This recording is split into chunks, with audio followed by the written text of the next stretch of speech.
সর্ষে রুই বানানোর জন্য আমি এখানে রুই মাছগুলোকে লাল লাল করে ভেজে তুলে নিয়েছি। সেই কড়াইতে যে তেলটা রয়েছে সেই তেলে আমি বাকি রান্নাটা করব। তো এইখানে আমি সর্ষেটাকে ছেঁকে নিচ্ছি আগে, আর এরকমভাবে আঙুল দিয়ে ঘুরিয়ে ঘুরিয়ে সর্ষেটাকে ছেঁকে নিতে হবে। এই যে সর্ষের ছাঁকার জলটাকে ফার্স্টে আমি দিয়ে দিলাম ওই তেলের মধ্যে, আমি কিন্তু আর তেল ব্যবহার করিনি।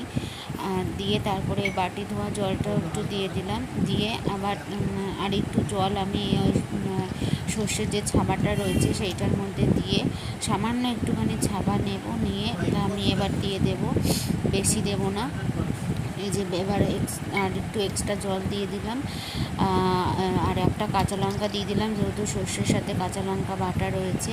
তারপরে দিয়ে দিলাম পরিমাণ মতন হলুদ আর পরিমাণ মতন নুন। আর আমি নুন দিয়েই সর্ষে বাটা রয়েছে দেখে এজন্য আমি অল্প পরিমাণে নুনটা দিলাম। তোমরা তোমাদের স্বাদ অনুযায়ী বাড়িয়ে কমিয়ে নিতে পারবো। তারপরে এই যে এখানে গ্রেভিটা ফুটে গেছে, আমি এই পর্যায়ে এবার মাছগুলোকে দিয়ে দেব। মাছগুলোকে দিয়ে ফোটা অবধি অপেক্ষা করব। আর রেসিপিটি কেমন লাগলো অবশ্যই কমেন্টে জানিও। ভালো লাগলে চ্যানেলটিকে সাবস্ক্রাইব করার অনুরোধ রইল। তো এই যেদিকে আমার সর্ষে রুই হয়ে গেছে, আমি এবার নামিয়ে